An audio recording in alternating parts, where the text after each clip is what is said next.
Hello everyone. This week I got a very low 6 that probably could have been a 5 if I had a little bit better look ahead. Let's take a look at this reconstruction here. For this solve, I did yellow cross, and the first thing I noticed was that one piece was already inserted next to its opposite color center. I also noticed that these two yellow cross edges were on the same face and could be also put next to their opposite cross colors with one move.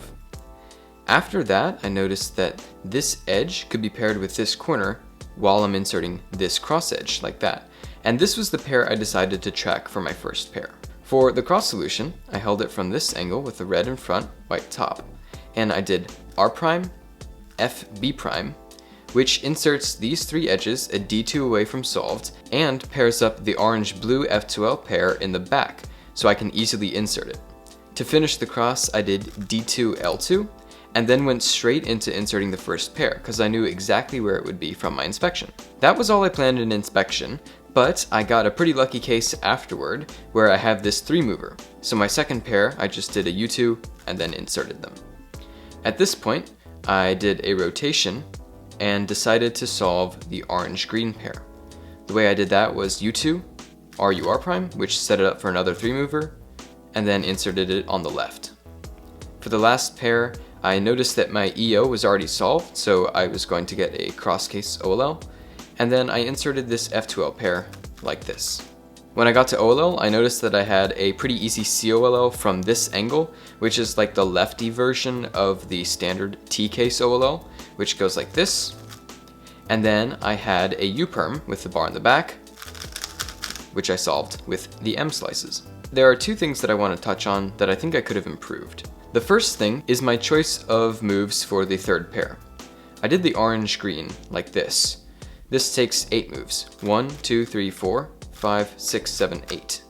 And while that isn't a really terrible solution, I think there's something better I could have done. From this angle, what I could have done to pair up the orange-green is U, RU, R prime.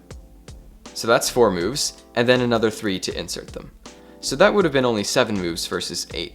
Once again, it's only one move, it's not that much of a difference, but I also think it was a bit more finger trick friendly. It also still sets this pair up in a very nice case where I would get a cross OLL because my EO is still solved. The last thing I want to touch on is my transition from OLL to PLL. I knew that it was going to be a EPLL because I did the COLL.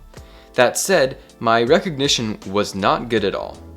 The way I should have been able to recognize this is noticing that this 2x1 square here will always be preserved when I do the basic T-case OLL. Just by looking at this combination of edges, I can tell that it's going to be a clockwise U-perm because the blue has to go here and the green has to go to the back, which means the last piece in the back, the orange-white, will need to come to the front. If I was able to reduce that pause in between my OLL and PLL transition, I really think this solve had the potential to be a high 5.